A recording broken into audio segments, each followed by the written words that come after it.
তার আর আমার পরিচয়। কলমে তাহসিন এহসান নাসিম। আমি তাকে প্রথম দেখেছিলাম স্কুলে। সেই সময় আমি ক্লাস 6-এ পড়ি।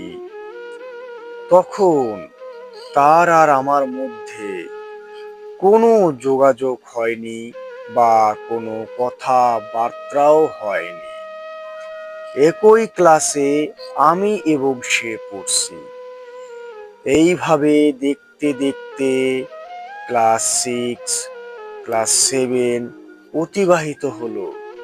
তার সাথে প্রথম কথা হয়েছিল ক্লাস 8-এ থাকতে। তখন থেকেই আমার আর তার খুব ভালো বন্ধুত্ব হয়েছিল।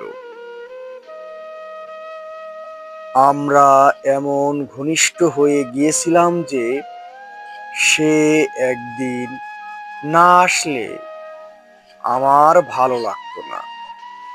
তার পাশে কত বসে কথা বলেছি, কত গল্প করেছি তা আমার ঠিক জানা নাই।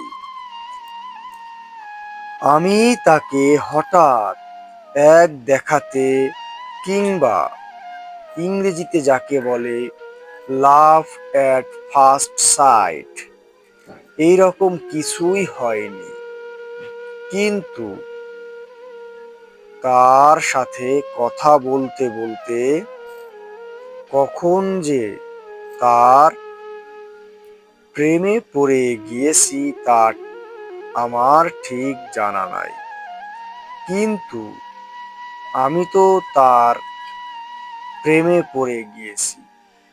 আমার এ জীবনে প্রেম কি জিনিস তা আমি জানতাম না। কিন্তু কিভাবে যে আমি তার প্রেমে পড়লাম তা আমি আজও জানি না। তাকে নিয়ে লিখতে গেলে ডায়েরির পাতা শেষ হয়ে যাবে, কলমের কালি শেষ হয়ে যাবে, কিন্তু আমার লেখা শেষ হবে না। আমি একজন উপন্যাস প্রেমিক, আবার প্রেমেও পড়েছি। তাই একটু একটু কবি কবি ভাব হয়ে গিয়েছিল আমার মধ্যে। একদিন পাতা ঝরা বসন্তের ঠিক আগ মুহূর্তে স্কুলে আমি তাকে দেখে প্রথম তার প্রেমে পড়ে গিয়েছিলাম। তাকে সেদিন সুহাসিনীর মতো লেগেছিল। তাকে অনেক সুন্দর লেগেছিল।